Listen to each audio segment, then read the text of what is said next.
भारत से हुई थी। कलाकृति भारत से शुरुआत हुई। कार भारत के पास क्रेन नहीं था, लेकिन ब्रेन था। ऐसी ऐसी चीजें, ऐसी ऐसी कलाकृतियां देवगढ़ के अंदर, देवोदय तीर्थ क्षेत्र के अंदर तो कला का भंडार है। यदि यहां पर कोई व्यक्ति शोध करे तो कितने शोध हो जाएं, एक एक मंदिर पर ही एक एक शोध हो सकता है। इतनी चीजें यहां पर हैं और इसका इतिहास बहुत खोजने लायक है। जो हमने 4-5 दिन पहले आए थे, जब दूसरे दिन कहा था कि मिट्टी का किला, हमने बहुत किले देखे, राजस्थान में भी देखे, लेकिन मिट्टी का किला नहीं देखा, मिट्टी का परकोटा नहीं देखा, और वो भी इतने किलोमीटरों के अंदर। शुरुआत में 1-2 मंदिर हमें मिट्टी के मिले थे, लेकिन वो मिट्टी के ढेर के रूप में मिले थे, और वो बात मिट्टी का ढेर हो चुके थे, मूर्तियां उसमें खंडित हो चुकी थी। तो इसका अर्थ है कि ये चतुर्थकालीन राजा बरांग जो हुए हैं, वे नेमिनाथ भगवान के काल में हुए। नेमिनाथ भगवान के काल में वरदत्त नाम के एक मुनिराज केवली हुए, जिन वरदत्त ने वरदत्त, शायरदत्त आदि 5 मुनिराज, जिन्होंने नैनागिर से मोक्ष प्राप्त किया, उनमें वरदत्त नाम के एक मुनिराज थे। नेमिनाथ भगवान मोक्ष जा चुके थे। उस समय बरांग नाम के राजा, बहुत वीर राजा, दानी, निपुण राजा, सब प्रकार की योग्यताओं से भरा हुआ राजा था, जो राजा ने ललित नरेश, हो सकता है ललित नरेश इसी देवोदय तीर्थ क्षेत्र का राजा रहा हो, और उसके द्वारा मथुरा नरेश को जीत करके ललित नरेश का जमाई बना। जमाई बनने के बाद उन्हीं वरदत्त महाराज के चरणों में, जो ललित नरेश थे, उनके कोई पुत्र नहीं था। परिणाम स्वरूप बरांग ने ही राज लेकर के, बरांग के ससुर ललित ने वरदत्त मुनि के सामने दीक्षा ग्रहण की। बाद में बरांग भी दीक्षित होकर के, और मोक्ष को प्राप्त तो नहीं हुए, सर्वार सिद्धि 33 सागर की आयु को प्राप्त हुए, और बरांग अब लौट के आएंगे, मुनि बनेंगे। और मेरी तो ये प्रार्थना है उनसे कि मुनि बनकर के एक बार देवगढ़ जरूर आवे, और वो देखें कि तुम्हारा बसा हुआ देवगढ़ किस हालत में था और अब किस हालत में। देश के कारण हर व्यक्ति, राजा ने एक दूसरे की संस्कृति को मिटाया। ये बीच में खंडहर को प्राप्त हुआ, और ऐसा खंडहर बनाया कि जिससे इसको पुनः नहीं बसाया जा सके। लेकिन फिर भी सत्य कभी कितना भी द्रोहित हो, सत्य का कभी नाश नहीं होता। सत्य उपेक्षित होता है, सत्य पराजित होता है, सत्य अपमानित होता है, लेकिन सत्य कभी मिटता। ये सत्य की बहुत बड़ी पहचान है। कभी भी यदि तुम सत्य पर अडिग हो तो घबराना नहीं। सत्य की दुर्दशा होगी, सत्य की ही होती है। सत्य पर नाना प्रकार के उपसर्ग, संकट आएंगे। सत्य पर नाना प्रकार के आरोप प्रत्यारोप आएंगे।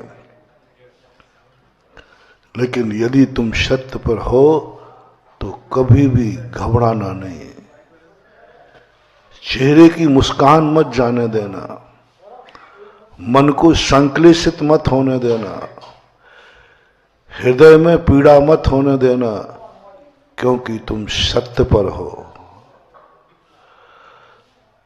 क्योंकि सत्य एक ना एक दिन ऐसे ही सामने आएगा, जैसे हम सदा उदाहरण देते हैं पिक्चर में हीरो।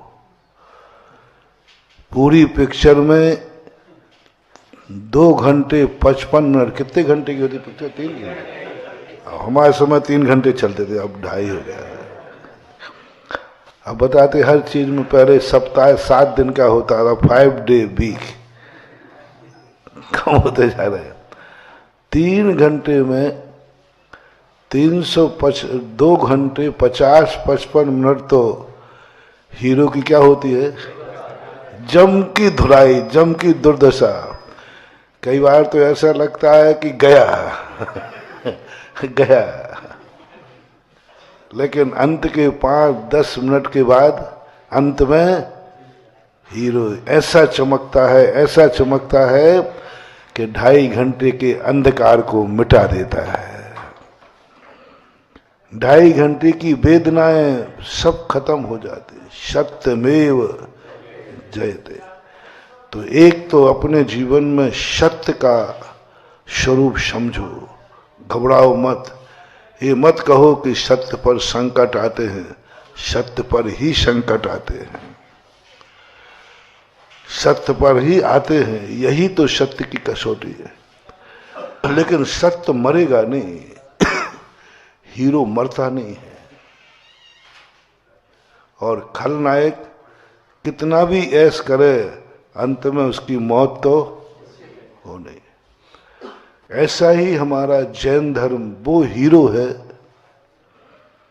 जो समय समय पर बहुत द्रोहित हुआ, बहुत कुचला गया, बहुत नाश किया गया, लेकिन फिर भी जैन धर्म मरा नहीं, आज भी जिंदा है।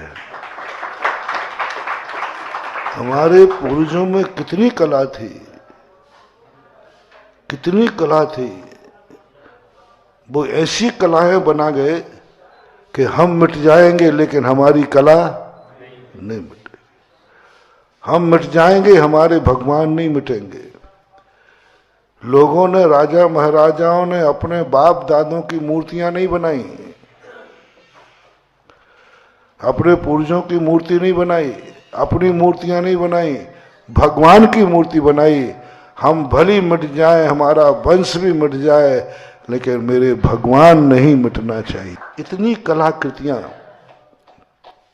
इतिहास की देख करके लगता है आखिर क्या मकसद रहा हो। तो बीच में इस महल के ऊपर आक्रमण हुए, जबरदस्त आक्रमण, लेकिन फिर हमारी समाज, महात्मा गांधी लाठी लिया रखते थे, इसलिए नहीं कि वो दूसरों को मारने के लिए, इसलिए कि दुश्मन हमें गिराएगा, हम लाठी के सहारा लेकर फिर उठ के खड़े होंगे। लाठी सहारे के लिए है, मारने के लिए नहीं है। उसी लाठी के सहारे से महात्मा गांधी बार बार गिरे और उठे। बुढ़ापा लाठी इसलिए लेता है कि हम गिरने से बच जाए। ऐसे स्थिति, इसकी स्थिति रही। पुनः एक कहानी चालू होती है, चतुर्थकालीन कहानी, वरांग की कहानी, ललित नरेश की कहानी। हमने 3-4 दिन पहले सुना चुका हूं। पूरा 1.5 घंटे के अंदर वरांग का क्या रूप था, कैसे चुनी गई ये धर्म भूमि जंगल में, कैसे चयन किया गया कि इसे धर्म स्थल बनाया जाए, इतने बड़े प्रांगण को। और ऐसी शिला कलाकृतियां नदी के किनारे दर्शन के लिए नहीं, ऐसे स्थान पर मूर्ति बना दी जहां कोई तोड़ ही नहीं सके, तोड़ ही नहीं सके, कोई खंडित ही नहीं कर सके। कोई मिटा ही नहीं सके, वो वहां तक जावे ही नहीं। जब कोई इतिहास खोजे, जैसे हमने कहा था ना कि मैं जैन गुफा गया, शांति कुंज तरह नाद की, पाषाण में उत्कीर्ण जर्जरित मूर्ति बनी हुई है। अब वो शोध का विषय है, कितने भी तुम छुपाओ वो साक्ष्य है। तो ऐसे ही जब इन्होंने नहस किया, पुनः उद्धार हुआ, पुनः उद्धार हुआ, पुनः विनाश हुआ। 3 बार इसका विनाश हुआ। बरांग के समय इसका उद्धार, स्थापना हुई, उसके 100-150 साल दूसरी और तीसरी पीढ़ी में फिर इसका विनाश हुआ। बरांग के बाद फिर राजा ने, दूसरे राजाओं ने अतिक्रमण करके यहाँ की संस्कृति को मिटाया। पुनः फिर 100-150 साल के बाद पुनः इसका विकास हुआ, पुनः इसकी संस्कृति बनी, पुनः पूर्वज बरांग का कह लो या ललित का कह लो गोत्र, तीसरी पीढ़ी के बाद पुनः इस ललित नगर का उद्धार हुआ। और लगभग 2-3 पीढ़ी तक पुनः ये राज्य निरंतर अबाध रूप से चलता रहा। उसके बाद जाकर के फिर जो तहस नहस हुआ,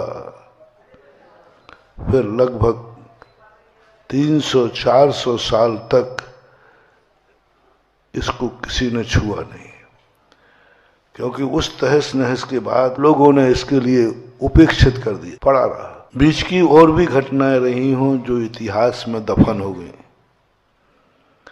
8वीं शताब्दी में फिर एक घटित घटना घटती है। फिर एक ऐसे पुण्यहीन व्यक्ति, इतने पुण्यहीन व्यक्ति, 2 बालक, इतने पुण्यहीन कि जन्मते ही दोनों माँ बाप का मरण हो गया। सारी संपत्ति उनकी हड़प ली गई और उन दोनों बालकों को भी मारने के लिए चांडाल को सौंप दिया गया। लेकिन चांडाल को एक दया आई। दया आने के परिणाम स्वरूप उसने इनको बचा लिया और बचा करके सुरक्षित रखा। और उन्होंने सोचा कि किसी के पास ही बालक रहेंगे, तो उनको छोड़ दिया गया अपनी किस्मत पर। छोटे से बालक घरों घरों दूसरों की जूठन खा करके पेट भरते थे। कोई दया करके उनको दे देता था। दूसरों की जूठन खा करके जिंदगी व्यतीत की। किसी कारण से एक जैन मंदिर के बरामदे में वो रात्रि में सोते थे और उस मंदिर में सोते हुए उनको बस जिनेन्द्र देव का दर्शन करते थे। वहां पर एक बार मुनिराज पधारे। उन्होंने सिद्ध क्षेत्रों की महिमा का वर्णन किया। उसमें सम्मेश शिखर की वर्णन किया कि सम्मेश शिखर शाश्वत तीर्थराज है, शाश्वत तीर्थ है। ऐसे तीर्थ की जो वंदना कर लेता है उसको नरक तिर्यंच गति नहीं होती, दुखों से मुक्ति मिलती है, मोक्ष मिलता है। महाराज की उस वाणी को सुनकर के बच्चों के मन में एक भाव आया कि और तो अपना कोई पुण्य है नहीं, हम भगवान का अभिषेक भी नहीं कर सकते, पूजन भी नहीं कर सकते, देरी से ही दर्शन करते थे। बस एक बार सम्मेश शिखर की वंदना करना है। कहाँ है सम्मेश शिखर? यहां से लगभग 1000-1500 तो होगी, 1100 किलोमीटर दूर राजकीय व्यवस्थाएं, कितने राज रास्ते में पड़ेंगे। कौन राजा स्वीकृति देगा इन अनाथ बच्चों के लिए? कौन राजा निकलने देगा? बल्कि चोर चपाटे जान करके अपराधी घोषित और कर देगा। चोर उचक्के जान करके कोई जेल में और बंदी होकर के रहना पड़ेगा। बच्चे घबराते थे, भयभीत होते थे, पर एक मन में भावना, भाई सब में शिखर की वंदना करना,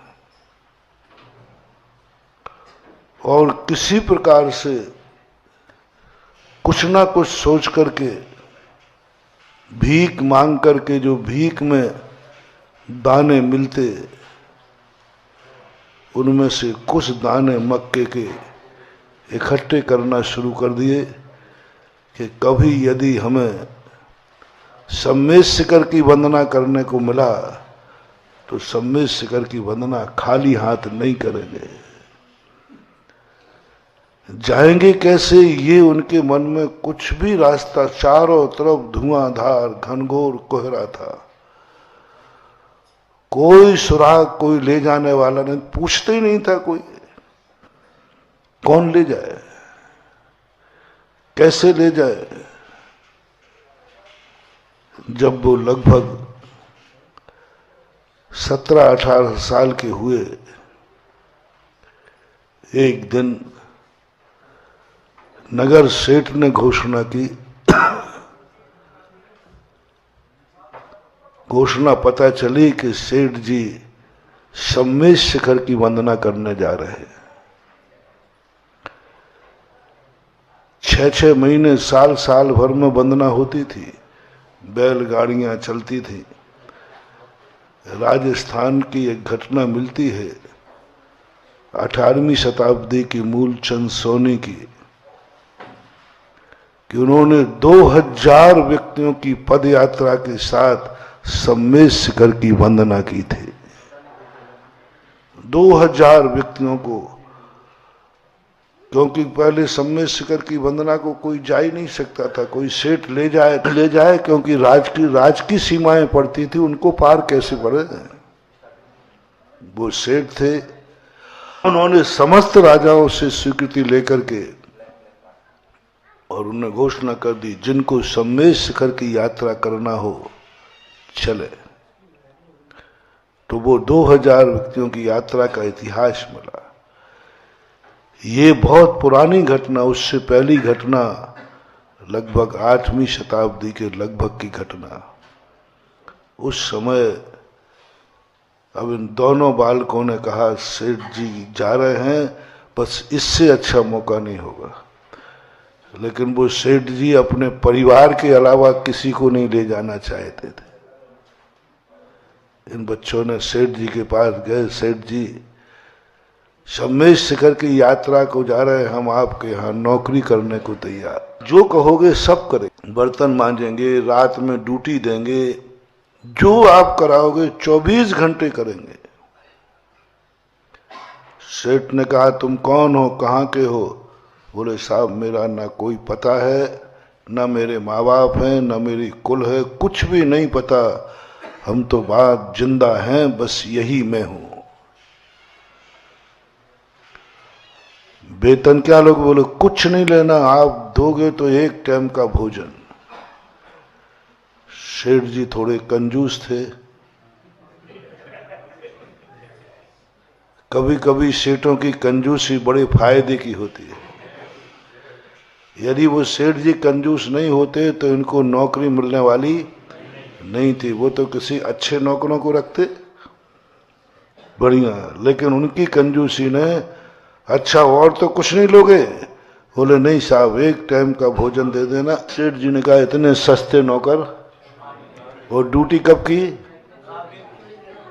24 घंटे की ड्यूटी है, सब काम करेंगे, बर्तन भी मांजेंगे, झाड़ू सब करेंगे, और रात में पहरेदारी देंगे। सेठ जी ने कहा ठीक है। काफिला के साथ चलते गए, दिन भर खूब जम के काम करते, बर्तन मांजते, आदि आदि जो करते, और रात में चौकीदारी देते। उनको कुछ नहीं, उनको कष्ट, कुछ कष्ट महसूस नहीं हो रहे थे। उनको बस एक ही बात थी, हमारी सम्मेद शिखर की वंदना हो जाएगी। सब कष्ट, कितने ही कष्ट, इतनी मेहनत उन बालकों के ऊपर, लेकिन उनको कुछ विकल्प नहीं, कहा कुछ नहीं, सब कुछ बने, बस श्वास मर भी जाए तो सम्मेद शिखर में मरे बस। काफिला सम्मेद शिखर पहुंचता है, इधर से गया काफिला शहडोल होकर के। ये पहले यहां से रास्ता सीधा पड़ता था, कटनी के आगे से रास्ता काफिला पहुंचा और हजारीबाग के पास इसरी पहुंचते ही फिर सबको लोग वंदना के लिए जाते थे।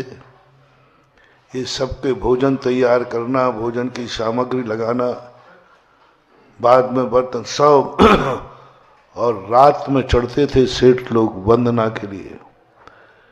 सेठ कंजूस तो था लेकिन उदार था। ललितपुर के सेठों में हमने ये देखा है। पुराने सेठों को तो मैंने देखा, मैंने खुद देखा, इतने कंजूस हैं। 5 पैसे कम कराने के लिए टमाटर के लिए 10 हाथ ठेलाओं पर घूमेंगे और उस पर भी तराजू यूं जाती है तो फिर भी 2 टमाटर तो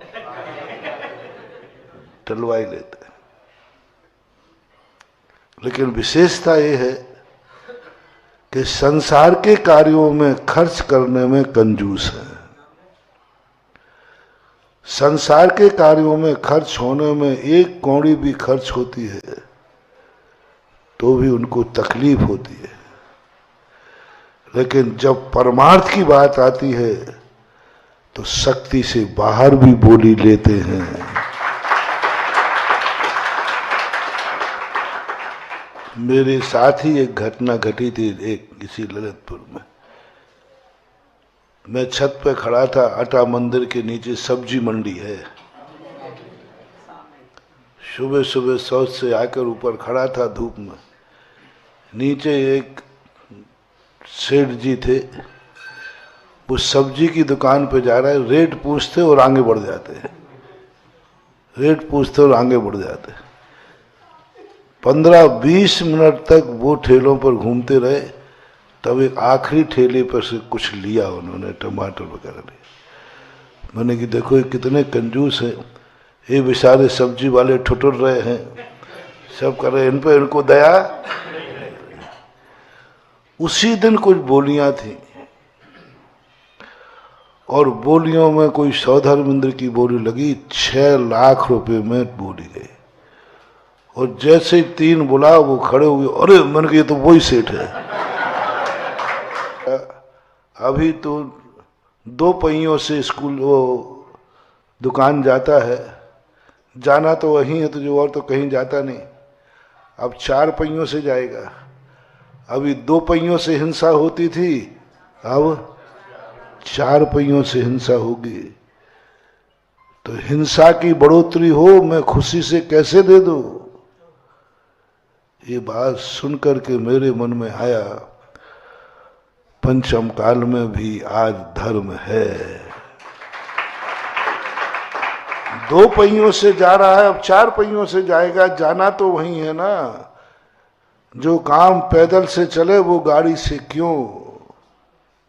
सुनो महानुभाव, जो कार्य पैदल से चलने में जाए, पैदल से हिंसा कम है कि नहीं?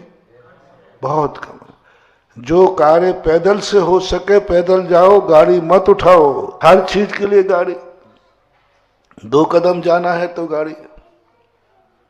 गाड़ी से आज तक तुम्हें चलती हुई चींटी दिखी? कोई बताए? गाड़ी से चलते चलते रास्ते में चींटी दिख गई? दिख ही नहीं सकती। अरे बड़े बड़े जानवर ही नहीं दिखे, चींटी तो बहुत बड़ी बात है, नहीं दिखती। पैर से चलने में दिख सकती है। और जो 2 पहिए की गाड़ी से काम हो सकता है 4 पहिए की क्यों? हिंसा बढ़ती है। हिंसा को परिमित करो, परिमित करो। ये कंजूसी में नहीं आएगा, ये विवेक में आएगा। और जब परमार्थ की बात आए तो खोल लो खजाना। एक क्षेत्र है शेखावाटी में, रेवाशा। ये अभी की घटना है, ज्यादा पुरानी नहीं, 100 साल हो गए। नत्था मलजी छावड़ा थे, छावड़ा गोत्री थे। ज्ञान सागर महाराज हुए ना, आचार्य महाराज के गुरु महाराज, हमारे दादा गुरु, वो भी छावड़े गोत्र थे, उनके वंशज थे वो। उनके यहाँ रेवाशा में एक छोटा सा मंदिर था। एक दिन शिल्पी को बुलाया और कहा, शिल्पी इस मंदिर को बड़ा बनाना है। तो शिल्पी जब आया तो उनके घी का व्यापार था, तो 50 ग्राम घी में एक मक्खी गिर गई थी। सेठ जी उस मक्खी को यूं करके उसके पंखों में से घी निकाल रहे थे। ये मक्खी चूस कहां से, वहीं से चला है।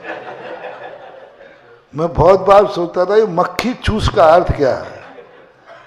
कंजूस को मक्खी चूस के ना, तो मैं समझा कि कंजूस लोग मक्खियों को खा के चूसते थे।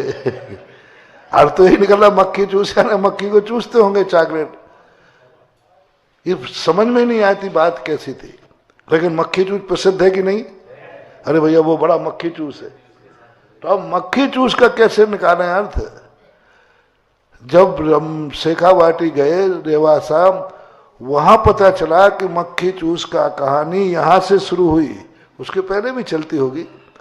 तो वो क्या कर रहे थे, तेल में से मक्खी, घी में से मक्खी गिरी, और 50 ग्राम घी था मुश्किल से, और उस घी में मक्खी को यूं लेकर यूं कर रहे हैं ना, वो पंखों में जो घी है वो टपक जाए। उसी समय ये शिल्पी पहुंचा जिसने बुलाया। शिल्पी के तो होश उड़ गए कि मक्खी चूस तो मजदूरी भी नहीं देगा। ये क्या मंदिर बनाएगा? लेकिन सेठ थे, प्रसिद्ध थे। आओ शिल्पी बैठो, अभी भी वो वही कर रहा है। और शिल्पी उसी को देख रहा है, क्या करे। शिल्पी ने कहा, परीक्षा की जाए। सेठ जी ऐसे ही मंदिर नहीं बनेगा, बहुत महंगा बनेगा। जैसा आप बड़ा मंदिर बनाना चाहते हो तो इसमें पैसा लगेगा। बोले लगेगा, बना तो सही तू। उसने कहा ये नक्शा तो बनवा लेगा, मजदूरी भी नहीं मिलेगी। सेठ जी पहले सुन लीजिए, नक्शा बना दूंगा, सब बना दूंगा। ऐसा मंदिर बनाएंगे जिसमें कि कोई देखने लोग आए। पर ध्यान रखना सेठ जी, जितने खम्भे मंदिर में बनेंगे उतने खम्भों की नींव में एक एक पीपा घी डालना पड़ेगा। ये जो खम्भा है ना, इसकी नींव में जब बनेंगे एक एक पीपा घी डालना पड़ेगा, तब मैं बनाऊंगा। क्योंकि मैं, हमारे शिल्पी में हमारे बाप दादे ये कह गए थे, बेटा कोई भी मंदिर बनाना उसके नींव में घी जरूर डलवा। और कितना डलवाना? पीपा घी डलवाना। अब ये कहने के बाद वो समझ गया कि सेठ जी अभी भाग गए थे। सेठ जी कहते, मिस्त्री जी बस घी एक एक पीपा बस। अरे चिंता मत कर, अपने यहां घी की गोदाम में भरी है, एक एक नहीं 2-2 डालना। अब उसका दिमाग खराब, जैसा हमारा हुआ था। ये मक्खियों के पंखे में से घी निकालने वाला 2-2 पीपा, बनिया है ऐसे ही बोल रहा होगा। अब बोल दी सेठ जी ने 2-2 पीपा डालना, क्या बात है, गोदाम में भरी पड़ी। नक्शा बना, गड्ढे खुदे, उस शिल्पी ने इतने गड्ढे खोद दिए, इतने गड्ढे खोद दिए, आज भी वो अनगिनत पिलरों का मंदिर है। कितने? आज तक कोई भी उन पिलरों को पूरे नहीं गिन पाया। पूज्यवर धर्म सागर महाराज ने एक एक पिलर पर श्रीफल रखवाए, तब भी वो गिन नहीं पाए। तब भी वो द्वारा गिनो तो कुछ ना कुछ अंतर। फिर अपन, मैंने कहा अपन गिनते, अपन तो ज्ञानी आदमी है, गिनती अपन को आती है। तो हम लोगों ने भी पूरे पिलर गिने। शर्त है 2 बार गिनना पड़ेगा, तभी तो ना। एक बार गिनने के बाद दोबारा गिने, मैंने 3-4 बार गिना, लेकिन एक बार की अंक संख्या एक सी नहीं आई। आज भी कोई नहीं गिन सकता। उस पिलरों को ऐसा सेटिंग किया है कि इधर से गिनोगे तो वो पिलर आएगा, दूसरी तरफ से गिनोगे तो वो अलग पिलर नजर आता है, लेकिन वो है ही की। फिर मैंने कि खोजूंगा तो सही, तो ये पिलर दिख रहा है कि मैंने कि इसको अपन ने उधर भी गिना था, देखना वो अलग होगा, और इधर भी गिना, देखने में आएगा वो पिलर अलग है और ये पिलर अलग है, लेकिन अंदर से देखो तो वो पिलर एक ही। अनगिनत इतने खम्भे बनाए, आज भी उसमें बहुत खम्भे हैं। रे भाषा में है भद्रोदय, भव्योदय, उस तीर्थ क्षेत्र का नाम हमने भव्योदय दिया। बड़ा रहस्यमय मंदिर था। एक छोटी सी घटना, अब बीच में वो घटना आ गई, हमारी आफत पड़ी है। मातेश्वरी चैतन्यमती माता जी, आचार्य श्री की श्रीमंती माता थी ना, उनकी आर्य के पद का नाम था चेतनमती। तो उनकी समाधि स्थल है, समाधि स्थल था वहां। तो मन आया कि चलो देख आए। कौछोर, कौछोर के मंदिर में पुराने शास्त्र रखे थे, तो देख रहा था। उसमें एक पंपलेट मिला कि रेवासा के चांदी की रथ की यात्रा निकाली जाएगी। मतलब कि चांदी का रथ और रेवासा तो उजड़ा हुआ है, मंदिर उठने की स्थिति में था, किसी भी समय कोई भी कब्जा कर सकता था। इसी देवगढ़ जैसी दुर्दशा। मेरे पास लोग आए थे, बोल बना रेवासा का मंदिर उठेगा, तो मैं उस लोभ में चला गया कि चांदी का रथ कहाँ है। उत्ते से पंपलेट लिखा था छोटा, मैंने चांदी का रथ है तो जाऊंगा। फिर वहां मैं गया, मंदिर देख करके बहुत अद्भुत अनुभूति। और वहां पर जाकर के देखा मैंने कि वो चांदी का रथ कहाँ है। जिससे पूछा कोई क्या, महाराज जी कोई खा गया होगा, पी गया, अभी तक चांदी का रथ कहाँ है। मैंने कि हमारे जैनी सब खा सकते हैं, लेकिन मंदिर का चावली नहीं खाते हुए रथ। 8 दिन रुका, 8 दिन। अब तुम लोग तो, हमें उस समय भीड़ भी से कम थी, लेकिन फिर भी बैठने नहीं देते, तो हम सामायिक में जल्दी बैठ के जल्दी उठ जाते थे और मंदिर का चक्कर लगा देते थे कि वो रहस्य पता चले जहां पर 8वें दिन मुझे सुराग लग गया। अब सुराग में मैं सर्वज्ञ तो हूं नहीं कि निर्णय कर लूं। बच्चों को पकड़ा, मैंने कहा बेटा हम सामायिक कर रहे हैं, एक कमरे में बैठा, तुम इस दीवार को खोदो। 2 घंटे में बच्चों ने एक होल निकाला, उसमें झांका, तलघर में चमचमाता हुआ चांदी का रथ। ये जो किस्मत लिखी गई है आज, ये तीर्थ वंदना के कारण किस्मत लिखी गई है। और जो वैभव मुझे तीर्थ वंदना से मिला है, ये तो मुझे पूजनी है, वंदनी है। ये गद्दी, ये सेठ जी की संपत्ति तीर्थ वंदना के बल पर मिली। महानुभाव, हमेशा ध्यान रखना, जब भी तुम्हारे पास 2 पैसा बचे, इसको कभी मत समझना ये तुम्हारे किसी पुण्य के फल से बचा है। पुण्य के फल से बचा है, बचा हुआ, खर्च किया हुआ नहीं। जो तुम्हारे पास 2 पैसा बचा है, जरूर किसी धर्म के वृक्ष पर लगा है, किसी पुण्य के कारण से हुआ है। बिना पुण्य के 2 रुपया बच ही नहीं सकता। दुनिया में ऐसे लोग हैं जिनके खर्च करने के लाले पड़ रहे हैं, खर्चा चलाने के लाले पड़ रहे हैं, और कुछ लोग तुम ऐसे हो कि आज खर्चा के बाद भी 2 रुपया।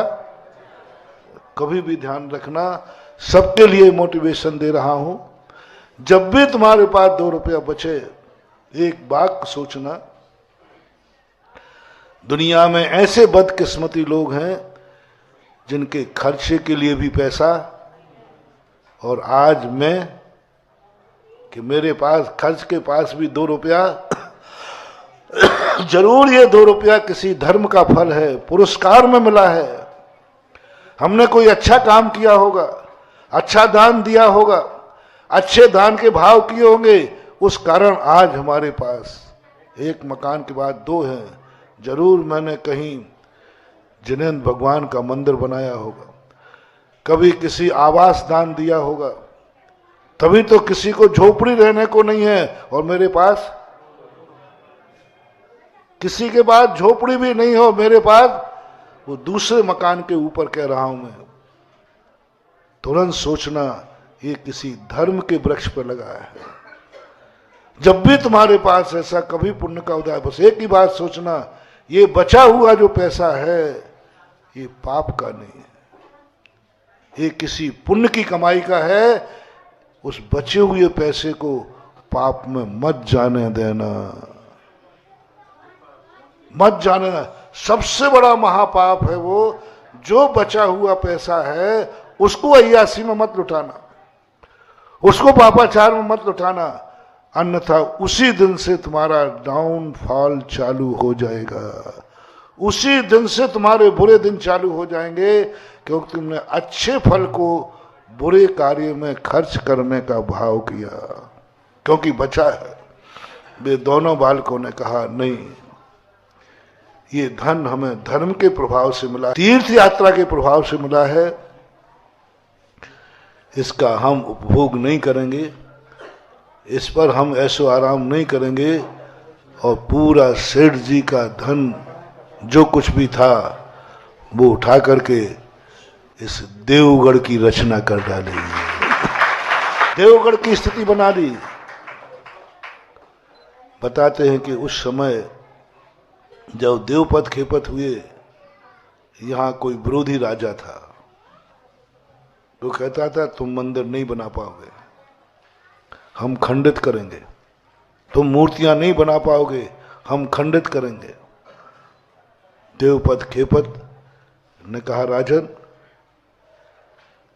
आपका नियम खंडित करने का है, हाँ जैन मूर्ति हम खंडित करेंगे।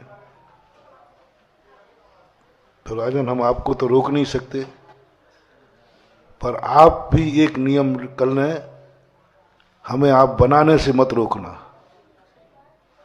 हम आपको खंडित होने से रोक भी नहीं पाएंगे। राजा हो, आप मुझे बनाने से मत रोकना, क्योंकि आपका नियम है कि मेरे राज्य में कोई मूर्ति नहीं रहेगी, खंडित करूंगा।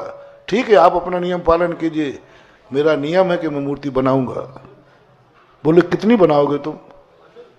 हम खंडित करेंगे। बोले राजन ये मत पूछो हम कितनी बनाएंगे, आप खंडित करने का नियम हमारे बनाने का। राजा ने जिद पकड़ ली, ठीक है देवपत, मैं तुम्हें मूर्ति बनाने से नहीं रोकूंगा, लेकिन तुम मुझे खंडित होने से मत रोकना। बोले राजन वचन पे पक्के रहना, और मैं भी बोले वचन पे पक्का हूं। और देवपद के पद ने मूर्ति बनाना शुरू की, राजा ने खंडित करना शुरू की। खंडित करने वाला थक गया, मूर्ति बनाने वाला नहीं थका। तुम सोचते हो कि इतनी मूर्तियां कैसे बनी, क्यों बनाई? एक ही प्रश्न हर व्यक्ति करता है कि इतनी मूर्तियां क्यों बनाई, इतने मंदिर ही नहीं है, इतनी मूर्ति क्यों बनाएंगे, और इतनी खंडित हुई क्यों? एक राजा की जिद से और एक भक्त की जिद से, दोनों की जिद थी। हम बनाने से नहीं थकेंगे, और लग गए दोनों बनाओ। और राजा आता था खंडित करवाता था, करने दो, कोई विषाद नहीं किया, करने दो खंडित, कल फिर बनाएंगे, कल फिर खंडित होंगी। मूर्तियां खंडित होती नहीं, इधर मूर्तियां, और तुम अपन होते तो कहां तक करें वो कहां तक करें, जो बना वो खंडित कर देता, थक जाते। लेकिन उस देवघर व्यवखत की भावना का परिणाम देखो कि आज यहाँ अनगिनत जो मूर्तियां मिल रही हैं, एक भक्त की भावना का परिणाम है। मूल रहस्य ये है यहाँ अनगिनत मूर्तियां मिलने का। इतनी अनगिनत मूर्तियां का कारण ये है, राजा की जिद और एक भक्त की जिद दोनों। बोलो, देवपत की जिद सही थी कि गलत थी? यदि वो जिद नहीं करते तो आज अपन को देवगढ़ में आज जो अनगिनत वैभव मिला है,